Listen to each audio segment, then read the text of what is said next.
everybody. I'm Karen Hartglass. You are listening to It's All About Food. Thank you for joining me. One of my favorite things to talk about on this program, which I have been doing since 2009 on the Progressive Radio Network, is talking about the arts. I'm an artist myself as a performer, and I think the arts are probably one of the most important things on this planet. You know, I like to say it's all about food, but the arts have a lot to do with food. So let's get into this. I have with me Emma Schwarz, who is the executive director of the International Vegan Film Festival. Have you heard about that? Well, you're going to hear about it now if you're not aware of it. Emma Schwarz is an award-winning filmmaker, animal photographer, author, and dedicated vegan activist. Since becoming vegan in 2017, she has committed herself to using art as activism to advocate for the animals, the planet, and a more sustainable future for humanity. In addition to her role at the International Vegan Film Festival, Emma is the co-founder of Veganography, a film production and media company dedicated to creating content which inspires the public to embrace a vegan lifestyle and empowers vegans in their own activism. There's a lot more about Emma you can find out in this post for this podcast or at the International Vegan Film Festival website, which is also linked in this podcast post. Emma, so happy to meet you today. Welcome to It's All About Food. Oh, thank you so much for having me. I'm so happy to be here with you. Right. So 2017, that was your vegan epiphany. What happened there? Absolutely. So my vegan journey began with documentaries. So I was at a point in my life where I was looking for something more. I wasn't, happy with how my life was going or how I was feeling about myself. A long-term relationship had just ended and I was looking for a change. And I just went down the rabbit hole of documentaries. I saw What the Health, Forks Over Knives, Cowspiracy, and I just had like pretty much like all in one day, like 1 or 2 days. I'm talking like all at once, right? And all of those films just opened up my eyes and I was just like, I'm vegan now. Like I went vegan overnight. There was no transition. I was just like, I'm completely convinced and I'm doing this.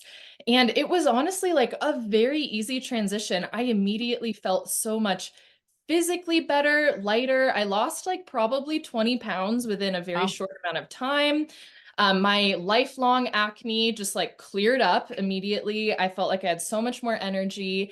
And then I also felt like this sense of almost like alignment within myself, like these kind of walls of cognitive dissonance had kind of melted away. And I just felt like I was living these values of compassion and sustainability that I had before, but it just felt like disharmony in my body. Like I wasn't living those values. And I didn't really understand that at the time. But after I went vegan, I felt that alignment within myself, like there's true alignment here. And I, have never looked back. It's been a wonderful journey since then. But I really have to say documentaries were what got me. The arts and film was what made it click for me. Just listening to you and hearing your enthusiasm, it just kind of energizes me and re-energizes me because, well, I've been vegan it'll be 36 years in August and vegetarian for longer.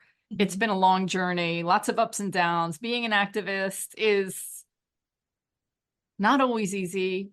Yeah. There's burnout. Sometimes it's just great to hear the enthusiasm of others and hear what they're doing just to kind of recalibrate and get us refreshed. So I appreciate hearing about you and I want to hear a lot more.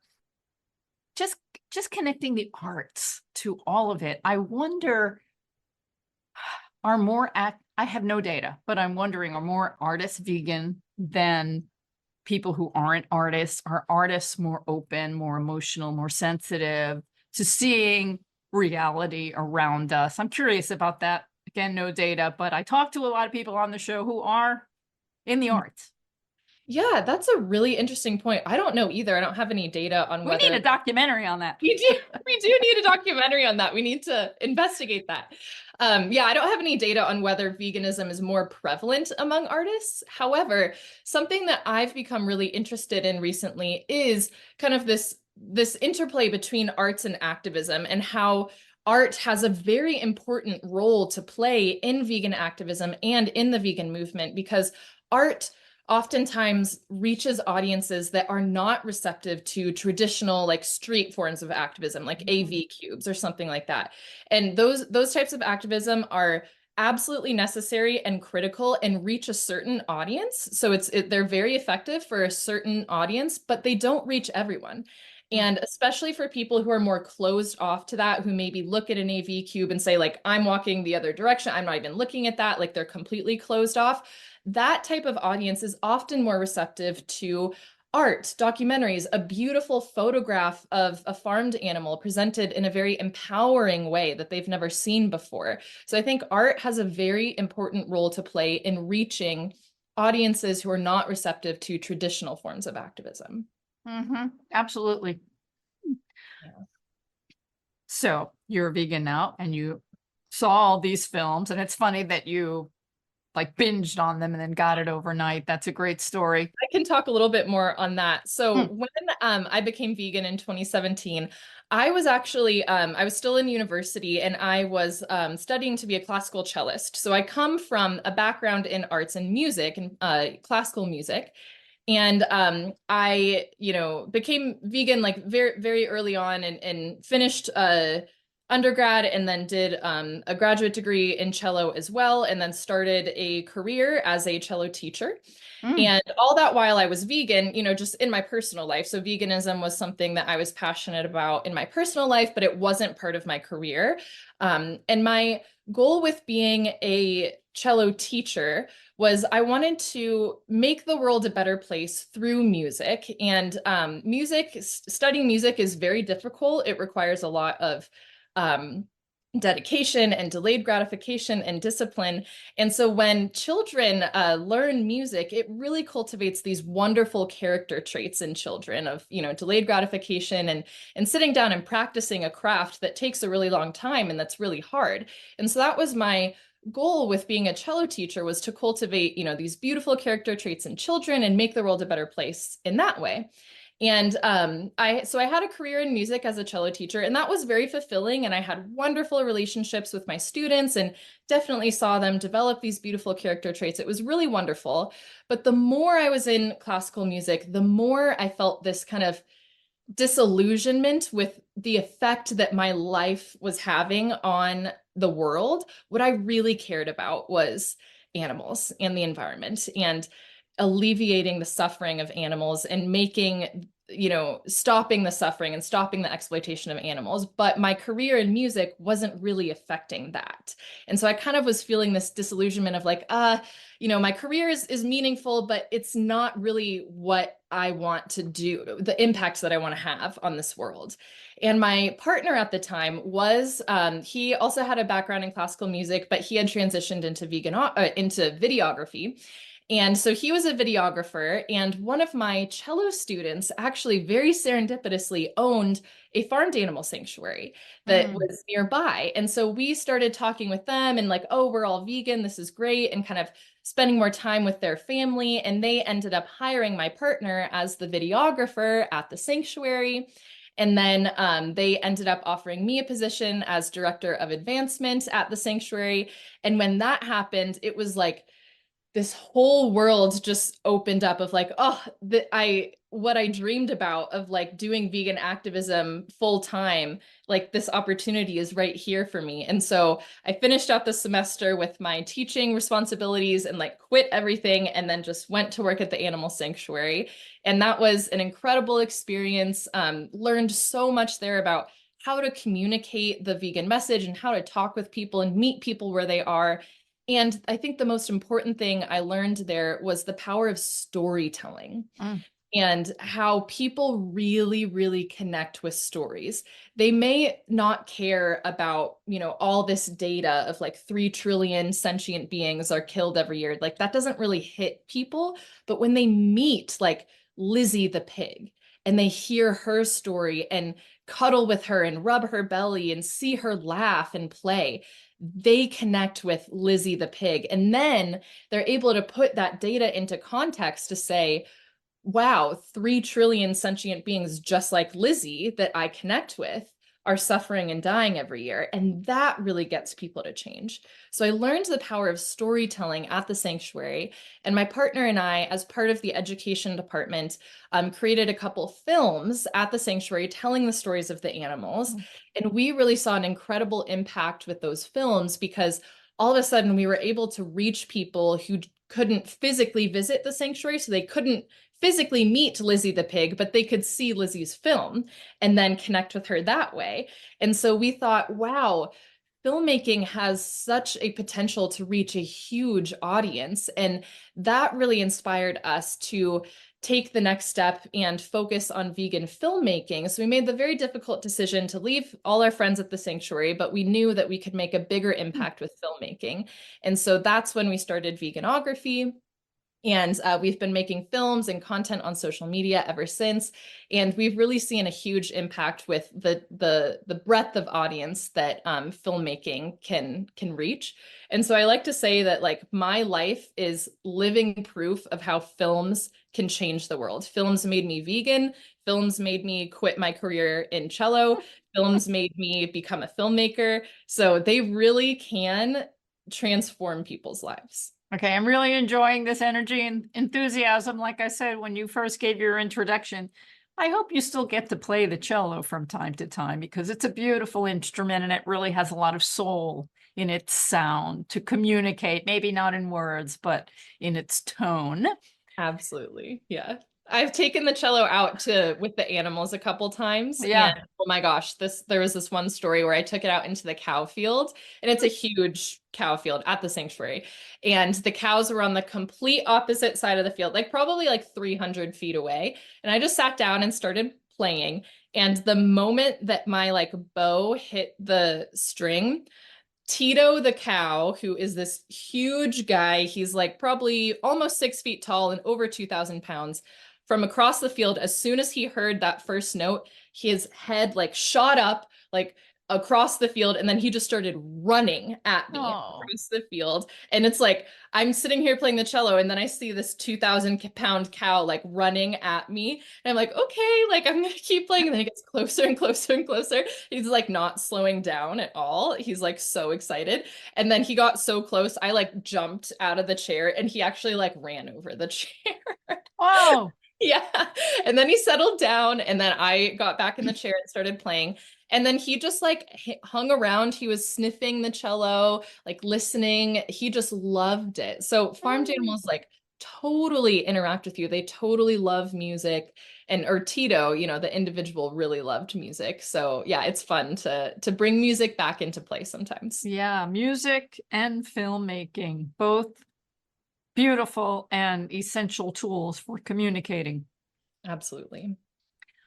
All right, now let's move to the International Vegan Film Festival. So you recently became executive director. Tell us about the film festival. Tell us about your work as the executive director. Yes, so I was very honored to become executive director recently, just in January of 2024. And the International Vegan Film Festival, or IVFF, was founded by our amazing founder, Sean Stratton. And he became vegan in 2015. And his entry into veganism was through health. He was a huge athlete and like adventure leader. Like he led teams of people into like the wilderness on these huge long treks. So he had like a very like extreme athlete kind of background.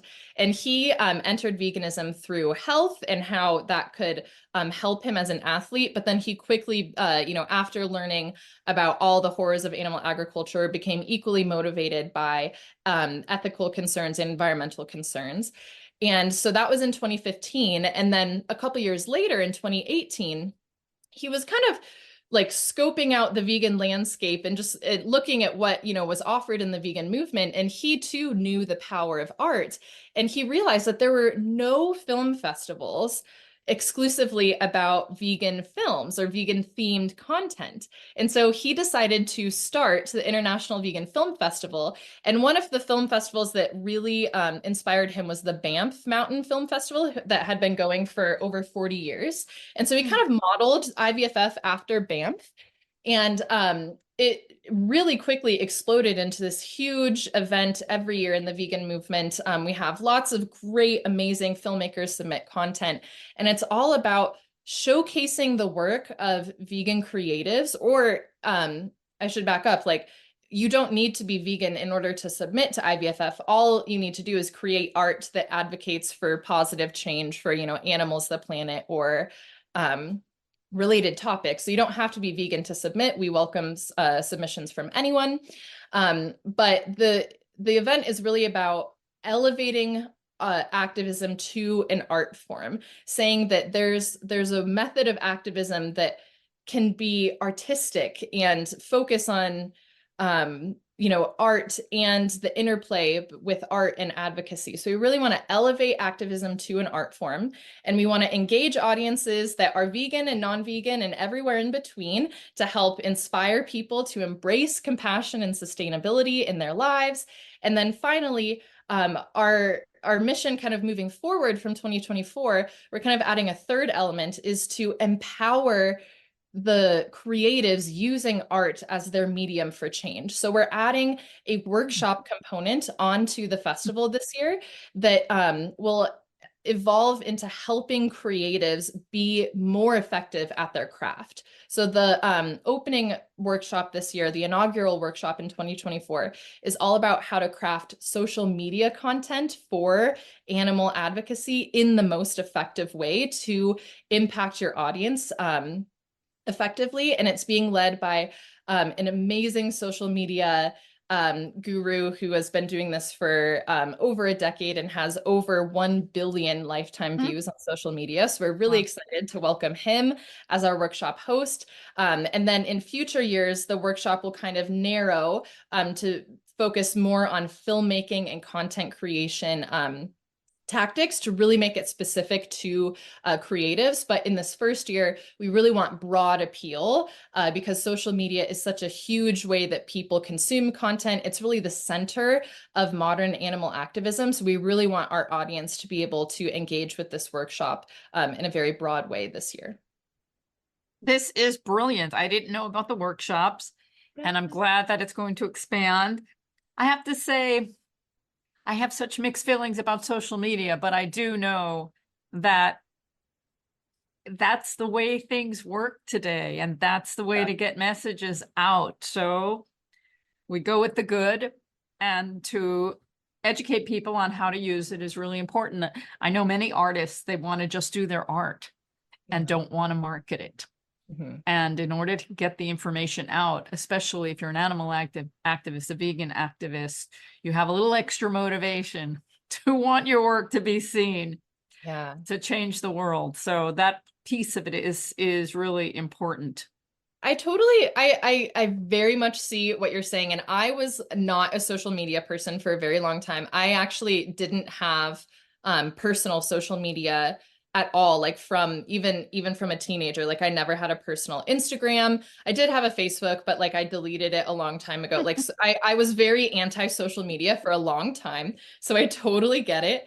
However, to your point, it is just the way the world is, especially when we're trying to reach audiences who aren't necessarily interested in veganism, who aren't going to see,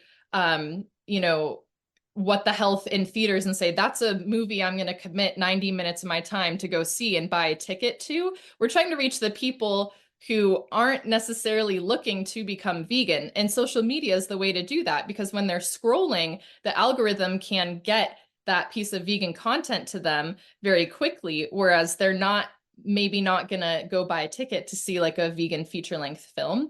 So I think that social media is a very important platform, especially for vegan advocacy, because that's how we reach audiences who aren't necessarily seeking out the content themselves. I don't know if you heard this, speaking of social media and Mhm. things going viral, which is what everyone wants. This is a mixed story, some positive, some negative, but maybe you just heard about the vegan gluten-free donut fiasco from a Long Island bakery, which the people that called it out, the owners of a store on Long Island, Cindy Snacks, which sells all vegan snacks in Huntington, New York, they were suspicious about this product that they ordered for their store. And it turns out this product that was advertised as vegan and gluten-free was indeed containing gluten. And it's really scary. But what's amazing about it is that it reached the entire world. People were commenting, you know, from places that they're in around the planet.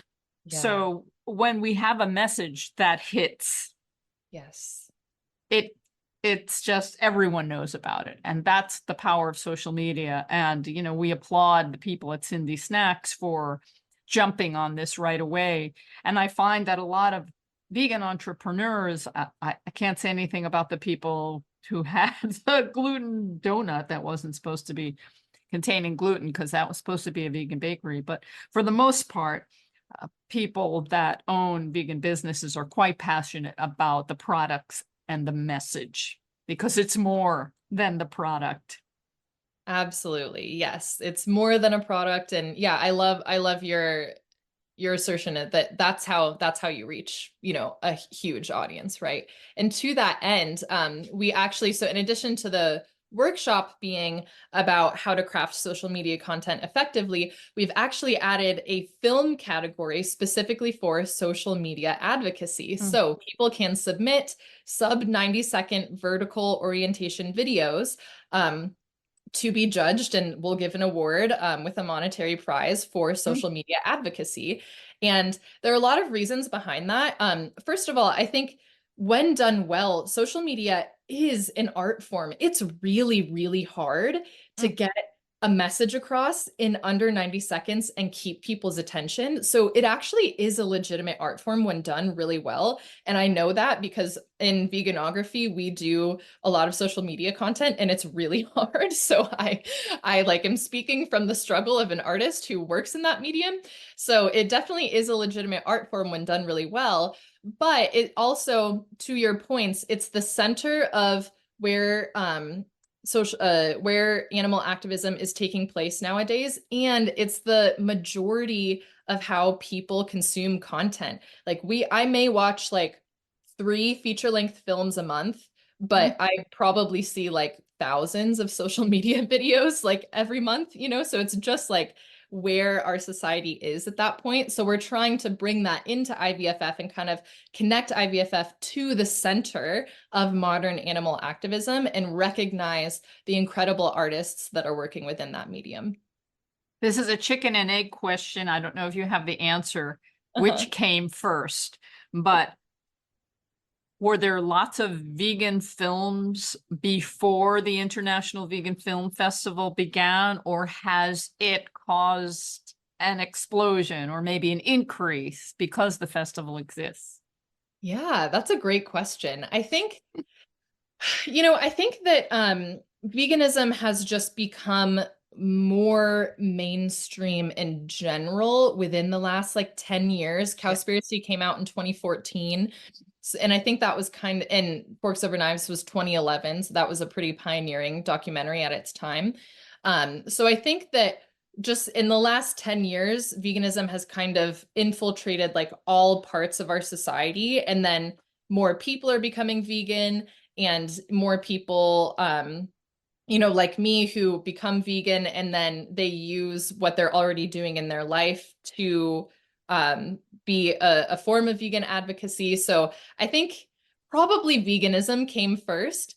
But IVFF is looking to provide a platform to all of those creators to say, we want to celebrate your work, we want to showcase your work, we want to give you a voice and you a platform to talk about your work and why you're doing what you're doing, and really catapult veganism to the international stage. If there's a a vegan film festival that's recognizing this work, that gives an incredible amount of credibility to those creators to say, hey, this film I made about veganism was accepted to an international film festival. That lends credibility to the work of the creators, which elevates the entire movement. Absolutely. Okay, so tell me about some of the films. Now, you're currently looking at films for 2024. Yes. So we just had our annual festival in November. So the festival's in Toronto in November every year. And although I wasn't the executive director at that time, I was in attendance because I actually had films in the festival. And it was a wonderful experience. And there were lots of filmmakers there. And it was so incredible. So many incredible films. I think the films that really inspire me the most are actually the animations. I think that animations are such an important way to reach people, because when you talk about veganism, people get really afraid, especially non-vegans get really afraid that they're about to see horrible things. And I think they need to see those horrible things. People need to know the reality of where their food comes from. And I also think there's a certain audience who, if they expect that, completely shut down. They don't want to see it and they're going to turn away, they're going to leave. And the way to reach those people is to have films where that expectation of seeing horrible things is taken off the table. They're like, oh, this is a nice animated film, I'll watch this. And then you can plant the seeds of veganism through those animations, and they seem to really get it. So there were two incredible animated films that, at the 2023 film festival that I thought did that beautifully. One was about how elephants are taken from the wild and put into circuses, and it was so sad, but then it had a happy ending, so that was good. But it really put a light on how animals suffer in the entertainment industry. And then another one was about our unsustainable use of animals and approach to resources, and just like powering our power grid. It was very innovative and interesting. So I really loved those two films. And those two films are actually featured in our world tour program. So for IVFF, we have the annual festival in November in Toronto every year. And then throughout the rest of the year, we do a world tour program. So we take a select curated set of films from the previous year's festival, and then we put them into a screening package where people can host their own screenings in their own communities around the world. And we basically give you this preset package where we give you the films, marketing materials, a suggested script, instructions on like how to book a venue. So it's basically like a turnkey package where we give you everything you need, and then you can host a screening of these films in your community. And so those two animated films are in our world tour package for 2024. And that world tour program is going on right now. So people can reach out to us and request to host a screening, and then we'll send you everything that you need. That's exciting. So where do people typically have these screenings? Did they get theaters or just a space that they have access to, or their homes? Yeah, so it can be anything. Like we really suggest doing like renting out indie theaters, because that's just like a really cool vibe. Like it feels like, a film festival, but you don't have to rent out a theater. You can do it at restaurants. We've had people do it at their churches before. Churches are really great because they already have like an AV system usually. So it's like really easy. You can totally do it in your home too, and invite your friends and family over. Like it's really versatile. So you can do it anywhere that you wish. I like that. And is there any other way to watch some of these films? I guess it depends on the film and the owner of the film where they have it or where it's being viewed, or is there like one place where they could be streamed more than others, like Water Bear or somewhere? Right, that's a great question. So we really want to protect our filmmakers and secure, their rights. So we never show their films unless we have written agreements from them, because we want to make sure that we're respecting their privacy and their property and intellectual property. So the films are not up for screening on our website. So if you want to see like the IVFF films, you either have to come to the festival, which we'd love to have you. It's a great event, or host a world tour screening, and we'll send you everything that you need. So yeah, those are the ways to view the films. But I think another really important element with this is like this sense of community. We really want films and vegan themed films to bring people together, like physically at an event, whether it's, the IVFF in Toronto or in your community at a world tour screening.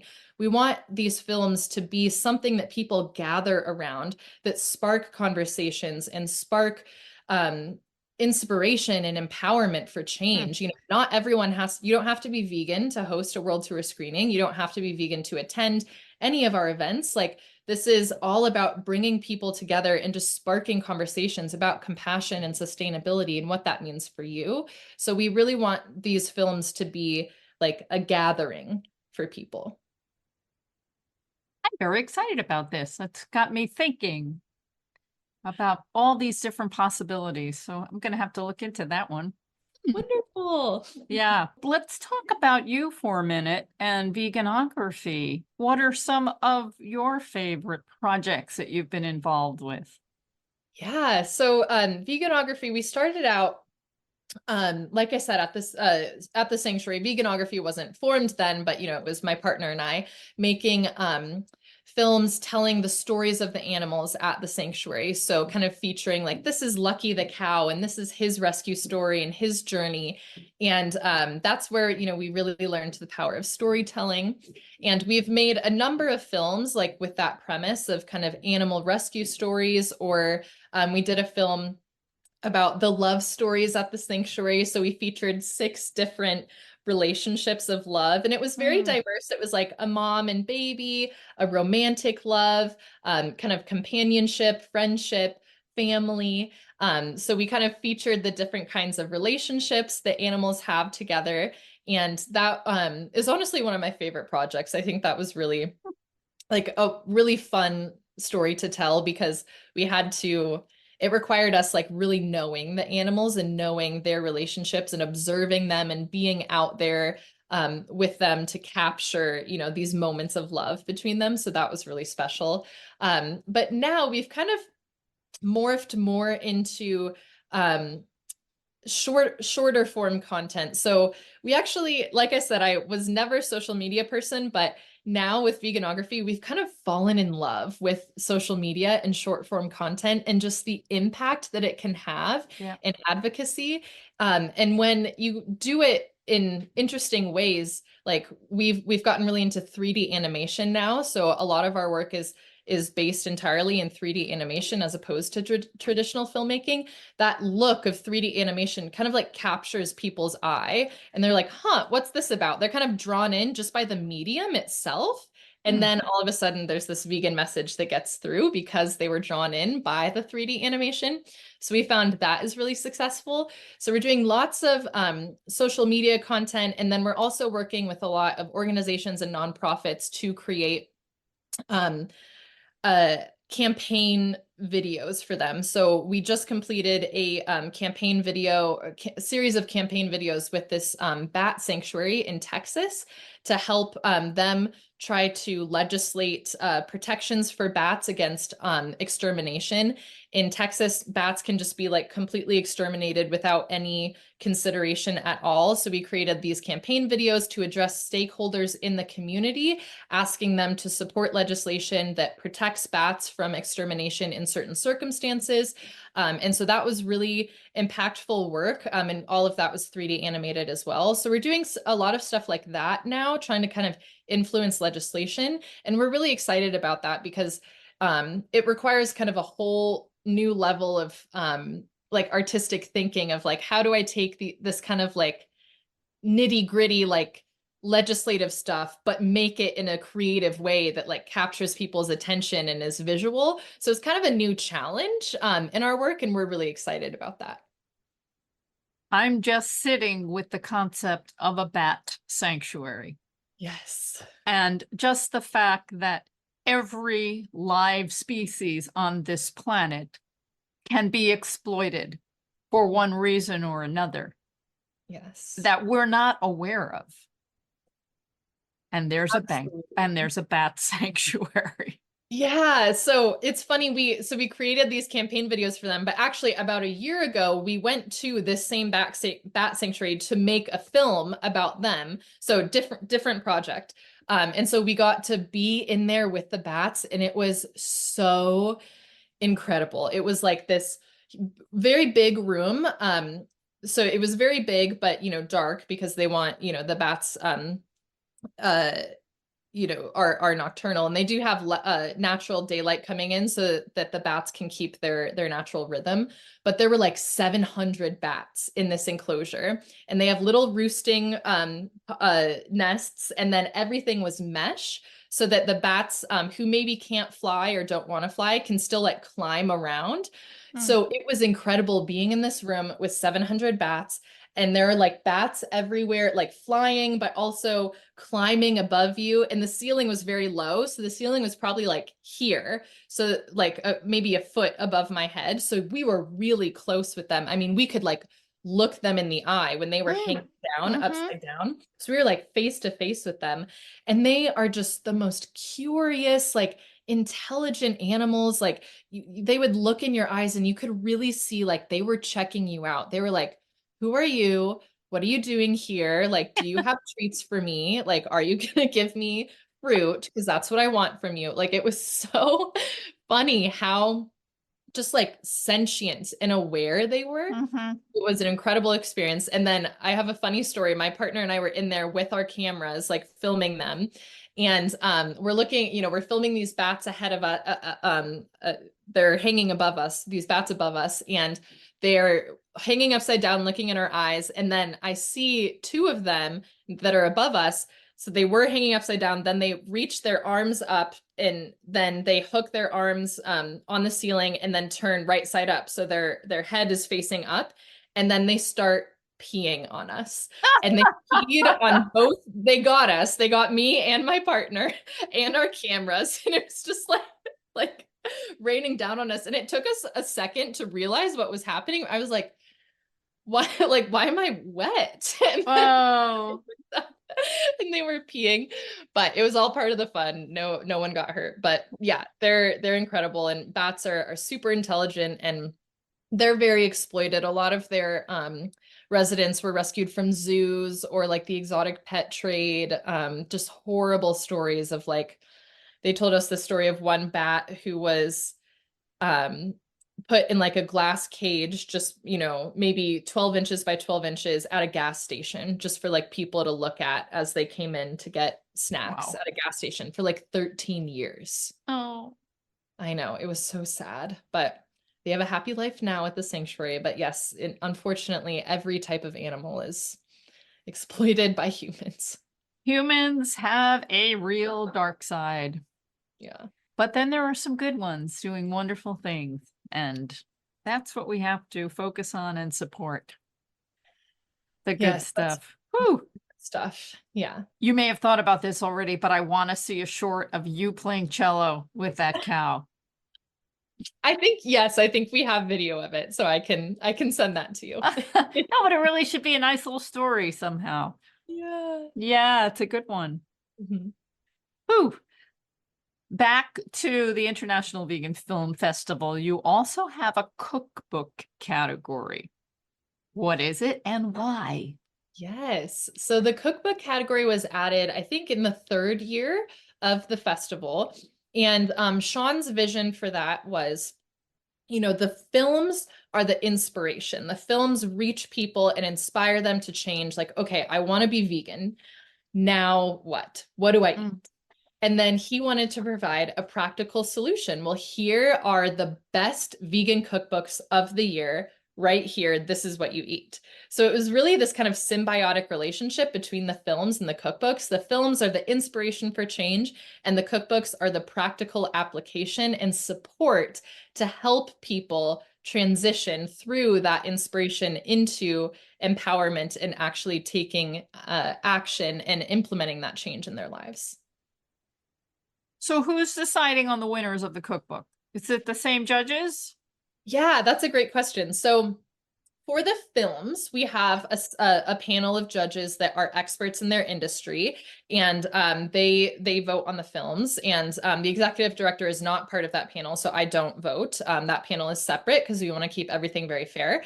For the cookbooks, Sean implemented a very innovative program, which I think is incredible. So for the cookbooks, he crowdsources from the community. So anyone can apply to become a cookbook judge. And we usually have 200 to 300 applications of people every year that want to be a cookbook judge. And then we pick about 100. So we have 100 judges of just normal, everyday people that want to be involved. You don't have to be vegan. You can be any practitioner of diet, but we just want to include our community. And then we send you the cookbooks, and your job as a judge is to make recipes from the cookbooks, read through them, engage with them, and then you vote on your favorites. And we have a whole kind of list of criteria of like how easy they are, how delicious they are, that sort of thing. So there are many, many different aspects that go into that. But I think this idea of sourcing from the community to judge the cookbooks is a really important aspect of IVFF's vegan cookbook competition, because we want these cookbooks to be approachable and accessible for everyday people. So we want everyday people to be the ones who are judging. And how many cookbooks do they get to judge?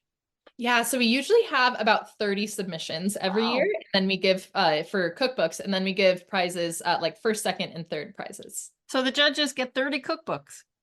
Yes. What? That sounds amazing. I don't think I would be a good judge, although it would be fun to do, because I have my own personal ratings on cookbooks. Now, you said that you have your guidelines on how things should be judged, but I'm not one of these easy, simple things. I want to see art. I want to see craft. I want to see details. I want to see history. I want to see beautiful pictures. And that doesn't always help people in the kitchen. Right. Yeah, it's like, it's kind of, I think that's a really important perspective, because artisanal food is definitely a part of culture. You know, food is like how is what brings a lot of people together in most cultures. So having that kind of artisanal art aspect to it is important. So I think that's an important perspective. Excellent. So what have we not covered? We have just a few minutes left. Okay, so if people want to go to the festival, what does that mean? I guess there's a fee for the festival. Are there places to stay? Is there vegan food to eat? Yes. So because Toronto is a great place for vegan food. Toronto is a great place for film and for vegan food and for vegan activism. There's a ton of stuff going on in Toronto. And I can say I'm actually based in Boise, Idaho. So I am not Canadian. I'm not from Toronto. I've traveled to Toronto the past 2 years for the film festival. And I can say personally, it's super easy. Very easy city to get around, lots of vegan food, everything's walkable. So if you want to come to the festival, even if you're not based in Toronto, I highly recommend it. It's very easy to do so.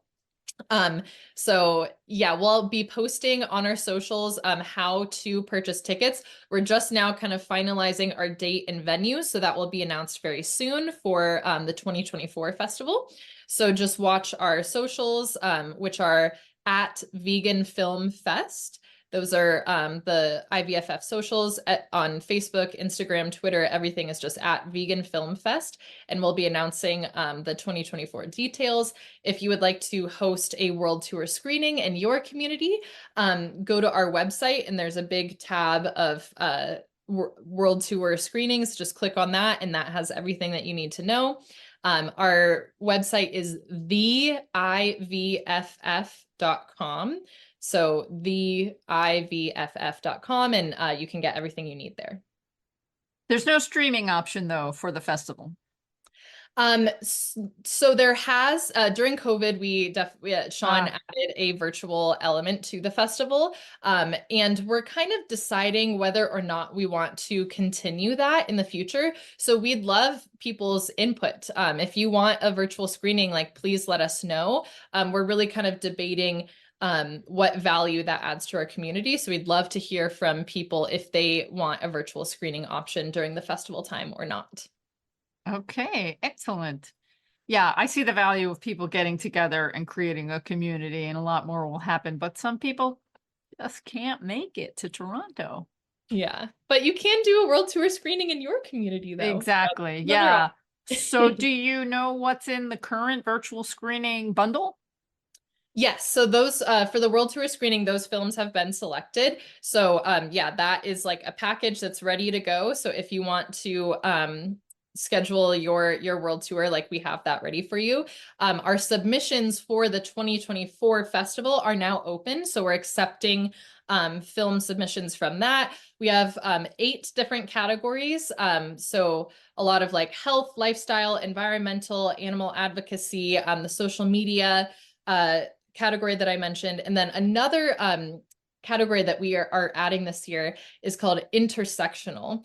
So this category is for films that explore the intersection between animal rights and human rights, because we really feel that it's important for the vegan movement to reach out and connect with other social justice movements, because that broadens the awareness of veganism and brings other kind of movements and other perspectives into the vegan ecosphere and just broadens the audience. So any films that are exploring the intersection between veganism and animal rights and human rights are very welcome for submissions as well. Excellent. I just watched the Oscars this past Sunday. Did you watch it? A little bit, but I was very happy to see that Billie Eilish won, our vegan music queen. Yes. Yes, our vegan extraordinaire, just a beautiful person and phenomenal music, right? Absolutely. Yeah, very special. That was fun. It was a fun show, and it was inspiring, and I hope to see films from the Vegan Film Festival ultimately get nominated. I hope so too. Here's a question. So some of these are fictional. Some of these they're not all documentaries. There's a mix, right? Yes, there's totally a mix. So yeah, there are documentaries, there are short films, there are long films, there are even like PSAs, like commercials, I think are really important. And then a lot of them are narrative stories. So a couple of years ago, there was an animated short that was a narrative story, kind of like switching the roles of humans and animals. So it had like animals at a restaurant ordering human body parts, which was very interesting. So yeah, all types of films are able to be submitted. They don't have to just be documentaries. And how many are in the bundle if you want to do a screening? Yeah, so the world tour screening is currently 8 films, and it's about 110 minutes of film total. And we say that the world tour event, like including introductions and intermissions and talking and the films, runs about 2 to 2.5 hours. So it's like a full, kind of evening event. I love it. Yeah. Excellent. Anything else you want to add before we end this experience? Sure. Yeah. I'm so grateful to have been here today with you and with to speak with your audience. And I think that my closing thoughts are just, art is so powerful. It has the power to change lives. And like I said at the beginning, I am the prime example. Film has fundamentally changed every aspect of my life in a way that I could have never predicted. And so art truly has the power to change people and change their perspectives and reach into our hearts and souls. And art has a huge role to play in the vegan movement and vegan activism. So I would just encourage everyone to seek out those sources of art in their life and explore how they may use art in how they're reaching people too, because it is so powerful. So I think those are the thoughts that I would leave everyone with. Excellent. Emma Schwarz, thank you for bringing your enthusiasm and energy to this important movement, the vegan movement, changing the world, making the world a better place, and telling us about the International Vegan Film Festival. I hope to make it to Toronto in 2024 for this festival, if not maybe the year after. I'm not that far away. I should do this. We would love to have you there. All right. Thank you so much for joining me today on It's All About Food. Thank you so much for having me. Bye. Bye. Get me to Toronto. I can't wait to find out the dates for the next International Vegan Film Festival. I really want to go. Maybe you'll go too. We can all meet together because this is all about forming community. I haven't been to Toronto in about 20 years. And I remember when I was there were some amazing vegan restaurants. And the curious and cynical part of me is wondering what the vegan restaurants are like now. I looked on Happy Cow, which is a great place to find out about vegan food all around the world, happycow.net. And there are plenty of places to go. I haven't looked at the menus yet. But just thinking about what's happening in New York City, I wonder if the same thing is happening all around the world. And this is kind of the positive and negative of things in New York City, for example, especially Manhattan, somewhat in Brooklyn, not so much in Queens and the Bronx and Staten Island. But there are many, many vegan restaurants. And I don't go to most of them. Why? Many of them are fast food. They don't use ceramic plates to be washed. Everything is on paper products. Some of the establishments are more conscientious using recyclable materials, which is better than the ones that are plastic and will stay in the environment forever. But I prefer to eat with glasses and plates that aren't paper or plastic, the kind that you have to wash. When I eat in a restaurant, and I pay money to eat in a restaurant, I want to have the full experience, a nice ambiance. Now, I know that's not the same for everyone. Many people have very busy lives and they don't like to cook, and the fast food eateries work for them. And there are some fast food eateries that offer some wonderful salads and you can eat pretty healthfully. I think all of that is great. And if there are going to be fast food restaurants out there, they should be vegan, period. But let's get back to me because I want to talk about my point of view. I like to go to nice vegan restaurants, and I am so glad that they are there and there are more and more of them. I remember the first one I had ever gone to was the Millennium in San Francisco. It was either the late 80s or early 90s. It was a wonderful experience. I also like the philosophy behind Chef Eric Tucker's concept of that restaurant. Everything was fresh and beautifully prepared, and he used real food. And that's where I'm going with this, because more vegan restaurants today are using plant meats, and many of them are highly processed with a lot of science in them, a lot of investment, not just the familiar meat analogs that people have been eating for hundreds of years. Tofu, tempeh, seitan. I love those and I still eat them. It's the other stuff that I'm not interested in, the Beyond Meat, the Impossible Meat, chunk. And you see them more and more in our restaurants today. Gary loves to get a vegan burger, but he doesn't want to get a Beyond Burger or an Impossible Burger. He wants a house-made burger with beans and grains. Of course, it would be great if it was all organic. I'm really asking for the moon, right? But it's a funny thing now. We just went to Beyond Sushi, the big one in Manhattan. They have several. And I've always enjoyed this place. Although they keep changing the menu, and sometimes I'm disappointed because something I like is off the menu. And the last time we went, we were going to go to Le Botaniste, which is another chain, Belgian-based, by the same people who have the Le Pain Quotidien restaurants.